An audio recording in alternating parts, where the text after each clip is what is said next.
Episode 2ல் காலையிலேயே ஒரு H2O ஏற்றிட்டு அப்படியே ப்ரீ ஒர்க் அவுட்டுக்கு ஒரு குட்டி பனானாவை சாப்பிட்டுட்டு அப்படியே ஒர்க் அவுட்டுக்கு ரெடி ஆகிடுச்சு. ஸோ எபிசோட் 1 எப்படி இருந்ததுன்னு தெரியல. ஸோ எபிசோட் 2 எப்படி இருக்குன்னு புரியல. அதனால் உங்களோட சப்போர்ட்டை மறக்காமல் கொடுத்துட்டே இருங்க. அது மேலும் மேலும் என்னை அடுத்தடுத்த வீடியோ பண்ண வைக்கும். ஸோ இன்றைக்கி ஃபுல்லாமே லோவர் பாடி ஒர்க் அவுட் தான். ஒரு ஃப்ரீ ஸ்குவாட்ஸ் ஒன்று போட்டுட்டு அப்படியே அங்கே வந்து லஞ்சஸ் ஒன்று போட்டாச்சு.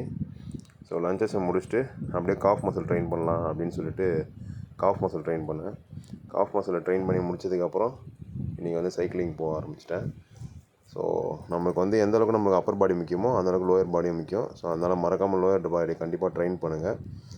ஸோ இதை முடிச்சுட்டு அப்படியே அங்கே வந்து மார்க்கெட்டுக்கு போனால் நம்ம பையா ஒருத்தர் வந்து நுங்கு விற்றுருந்தார்.